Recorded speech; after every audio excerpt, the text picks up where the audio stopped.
Oh boy, I forgot to put a wind sock over my microphone in the camera, so you probably hear the wind whistling across the microphone. I apologize in advance for that. Yeah, hear that? Okay, we are going to be installing a sewer pipe stent. Pipe patch, as we call it, pipe patch. So this is an air bladder. It's only like about 2 inches in diameter at the moment, but if I air it up, it can actually expand to fill a 6-inch pipe. And this will work for 3-inch, 4-inch, and 6-inch pipe. So allow me to give you a quick overview of this situation here. There's another guy that was involved in this originally who got in touch with me, who knew me from previous encounters. He dug this up. We were able to access this pipe. It's cast iron leading into the house under the slab. It's all cast iron. But just inside here, a couple feet inside the foundation wall, stone had been piling up from a bad break on the top side of the cast iron pipe. And we're only just inside this clean out tee. But as I move it forward, you can see the chains of my rigid flex shaft machine. Move it forward, get past that. So there you go. Here's the start of the break right above us. Really bad looking, right? So that's what we're going to patch shut. And it's a foot or so long.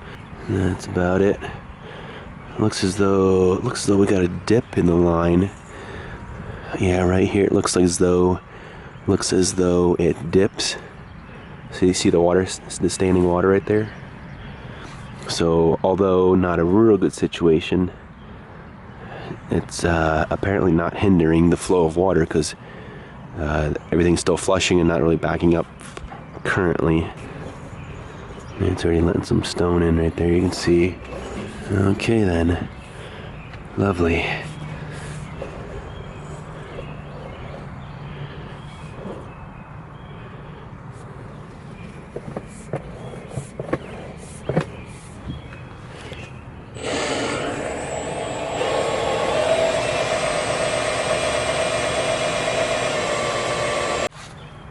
So I suspected this would happen. As I was going through with my chain knockers, it was rattling on the inside of the pipe, causing some vibration.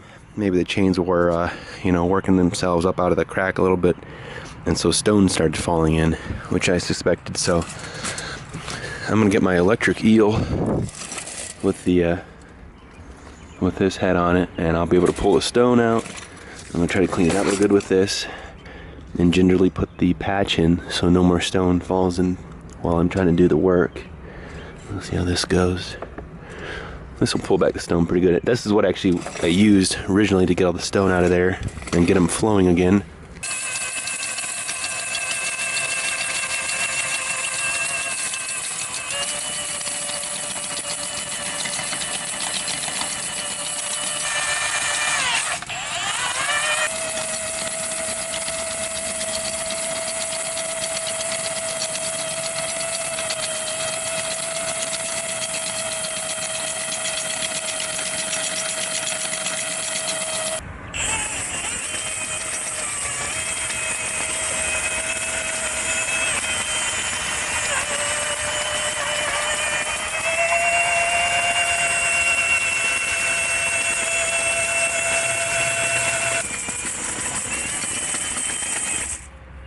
So as you can see, it's pulling a nice amount of stone out, and this is basically what I had to do for the first 2 hours that I got here last week or so. Maybe it was 2 weeks ago already. Time flies. But yeah, that was a great big wad of stone. I pulled it out, just took forever. You get the idea. So I'm gonna keep doing this until I get all the stone out, no more comes out, and then we'll proceed with the patch. Okay, after pulling a bunch of stone out and coming out empty-handed the last time, we are going to see what it looks like at this point. Looks like I got all the stone out, as far as I could tell. At this point, now that we have the stone out of the pipe, I'm going to try to gingerly, with my flex shaft, try to clean it up a little more. Wish me luck, I guess.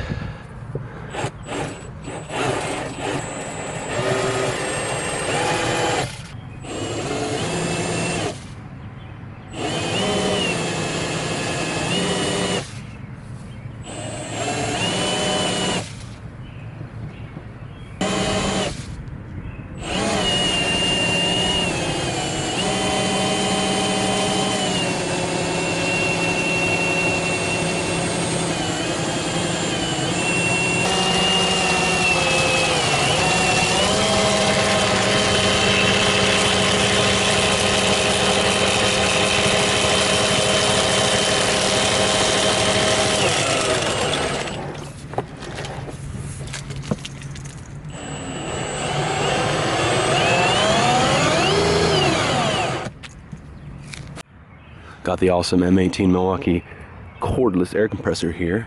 Pretty slick little setup. Get this to use, so I don't have to worry about plugging in and trying to find a reliable power source that may or may not pop a breaker. Yes, obviously you're relying on battery power, but I think we're doing pretty good. It doesn't use much, and it's not gonna need much battery.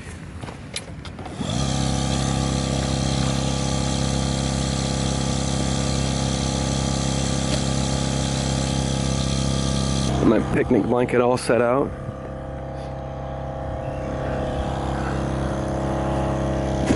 Time for a pipe patch. Got my regulator, tape, gloves, plastic. Get ready to do this thing. First I'm going to calibrate it by putting it in a spare piece of PVC to see how much air pressure it needs to air up. And then keep that in record so I know how much air to put in it when I insert it into the cast iron.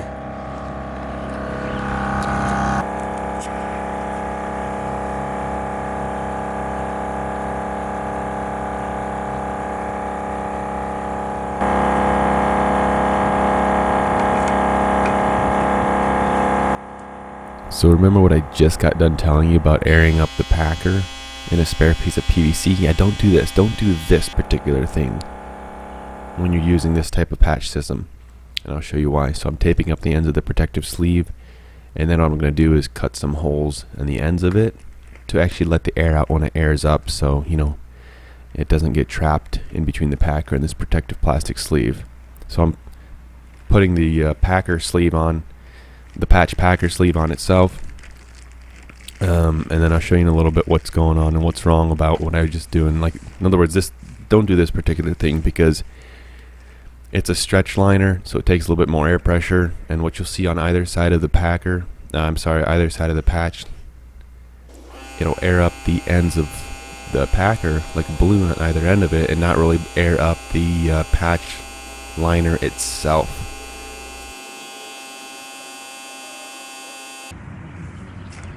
So instead what I did is grabbed a length of PVC that's actually longer than the packer itself, so that basically it can't expand the ends of the packer and leave it, just kind of hanging out in the middle of nowhere. And I'll show you once I air it up. And I'm putting holes in it so I can actually see what the packer looks like and how it airs up inside the pipe itself. Otherwise I'd be flying blind, not really sure what's going on inside the pipe just by looking on inside either ends of the pipe itself. So we'll slip that in, air it up, and it actually requires 10 psi more than I was used to on another system I was using.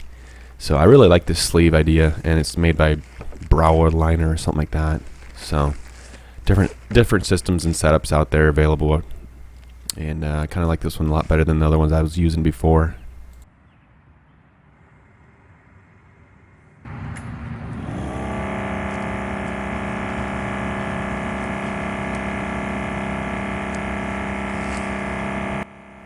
Make sure you keep an eye out on the pressure, on the regulator.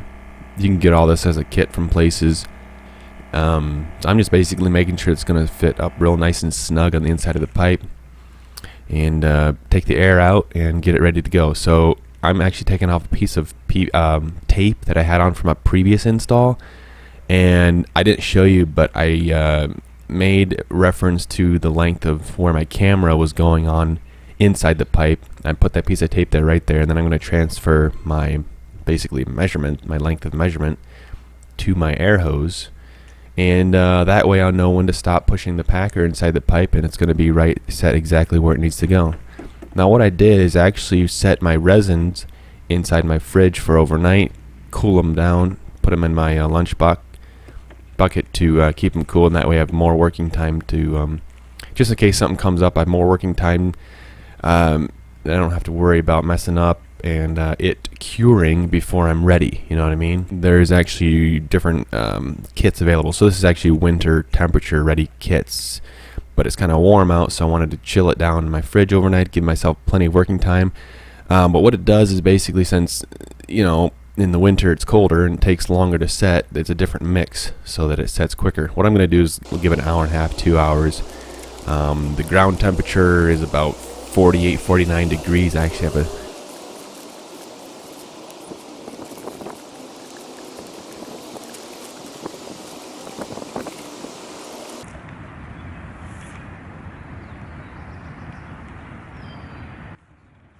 At this stage, it's pretty self-explanatory. Pour the resin on, get it all squeezed out and impregnated into the fabric of the patch liner. Pretty simple, self-explanatory. Double check, just smooth it all over.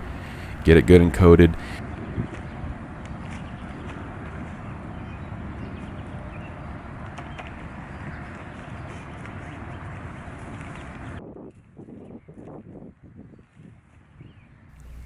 Yeah, and also don't do this. I took off my outer layer of gloves too soon because I'm still going to be handling a lot of resin coated stuff to be able to put it over the packer. Yeah, total brain fart right there. As you can see, I'm trying to use another glove to keep my primary gloves from getting nasty. But anyways, you just can't help it. It gets on stuff. It's now I'm just trying to basically pull it over the packer, and it kind of rolls over itself, so you got to make sure it's all nice and flat on the packer. And then what I'm going to do is grab some rubber bands right here, give them a little once over to double them up, and then I'm just going to slip on 2 rubber bands right in the front. If I was going through some 90s or some 45s, I'd put a whole bunch more on just to keep it from slipping around, you know, on the packer itself. But in this case, I'm going like literally 3 feet inside a house, straight shot, not going around any bends whatsoever. So I probably didn't even need to put any rubber bands on in this case, but just in case. So I'm going to slip it in right now and go right to my tape marking. Right there. That's my tape. Oh, and as you can see, I got a cable on it. And that cable's for pulling the packer back, because you don't want to rely on these fiberglass air lines. And they're fairly flexible, yet stiff.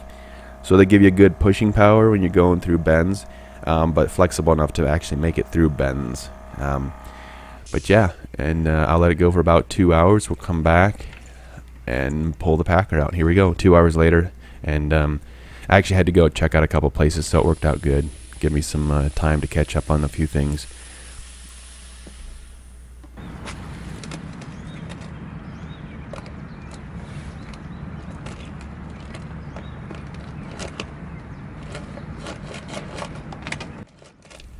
And as I pull it out in one piece, I breathe a huge sigh of relief. That part is done, and I'm gonna get the camera in there just to make sure it's all good to go. And yeah, you'll hear shortly. I'm doing a little commentary and very pleased with the results. All right. First look after we pulled the packer out and left the patch in place. Ooh, that's pretty. Beautiful.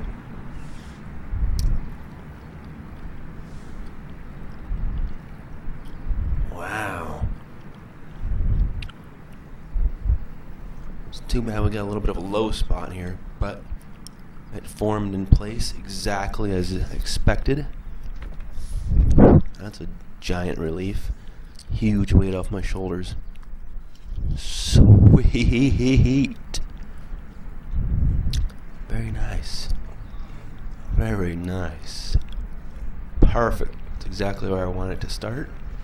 And it has like and then basically right the very top of field of vision of the screen is where that crack started. It's like a funny offset or something. But nice.